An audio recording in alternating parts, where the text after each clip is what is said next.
Okay, guys, this is Isaiah and Izzy, my audience, for today's informative speech. Okay.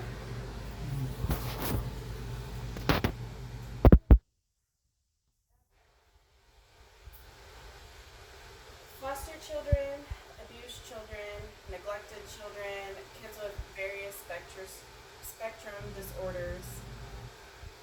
All of these things can lead to emotional, mental, and behavioral disorders. PTRFs, otherwise known as psychological residential treatment facilities, are facilities which strive to help this particular group of children. Here in Kansas, we have 9 PRTFs, and we have 2 here in Topeka, Florence Crittenton and Pathways. One common goal that all of these PRTFs share is to treat youth and to help provide support to parents and guardians. As a current employee of Florence Crittenton, I would like to provide a little bit of insight on what PRTFs actually are, who pays for them, and who they serve. Most importantly, I want to show you guys why PRTFs are important to the community. The first point that I would like to discuss with you guys is what specifically a PRTF is. So the Center for Medicare and Medicaid Services defines a PRTF as a psychological residential treatment facility that provides inpatient services to Medicare eligible individuals under the age of 21. PTRFs also must be accredited. They're required and bound to several federal and state regulations. So what this means is, although as a country there is a specific regulation or a specific set of regulations that PRTFs are required to follow federally, they also individually, state by state, have different regulations that they are required to follow. So now that I've kind of discussed what a PTRF actually is, let's talk about who funds them and who actually pays for the individual treatment services that are provided. The second main point I'd like to make is how PTFs are actually funded, and again, who pays for individual treatment. So PTFs are actually government funded. They are able also to take donations, as they are not-for-profit organizations. So they could take a donation from me specifically as an individual, or they could take donations from other organizations or companies. Treatment costs are typically covered by insurance, like Medicaid or Medicare. Every now and then, however, there are residents who are being treated with out-of-pocket funds. So their parents or the guardians are paying cash out of their pocket.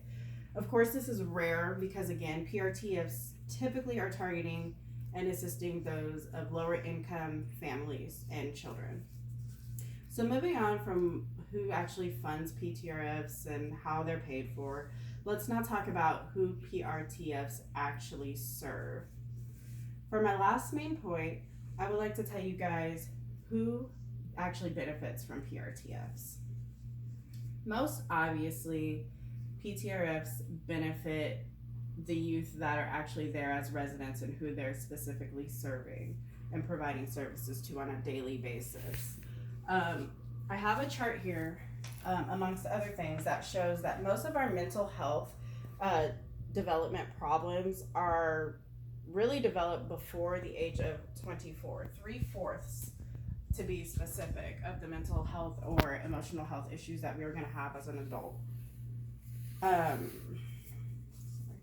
Typical mental health problems that we see by this age are things like anxiety, serious and mental and emotional disorders that lead to things like self-harm or suicide attempts, disruptive behavior disorders, severe ADHD, depression, and even social developmental issues. PTRFs help provide skills and tools that not only help these kids understand what the heck is going on with them, but also gives them tools to hopefully help them support themselves and to regulate and manage themselves a little bit better out in the real world and out in society when faced with real life problems. PTRFs also help the parents and the guardians of the kids that we're serving in many, many ways. Um, the biggest way that it helps, however, is that they also provide therapy services to parents. So things like individual therapy, family therapy with the child who is there and in our care, group therapies with other parents. This helps them learn how to support their child and help them learn how to help their child also manage their behaviors in healthier ways to help support them.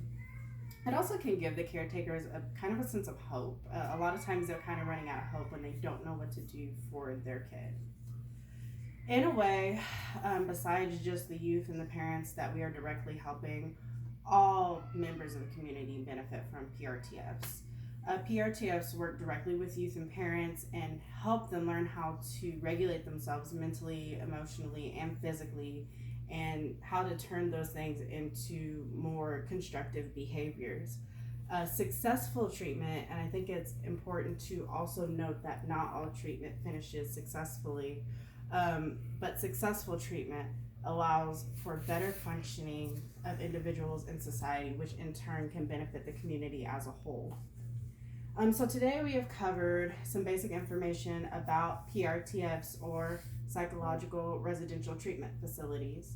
We've talked about what they are. We've talked about where they get their funding and who pays for the cost. We've also talked about who PRTFs directly serve and how they're a benefit to the community. Most importantly, we talked about why they are important to the community and how they help fill a void in youth and mental and emotional health care. So to conclude today, I want to leave you guys with a quote from Kate Middleton that to me kind of embodies what PRTFs are actually striving to accomplish.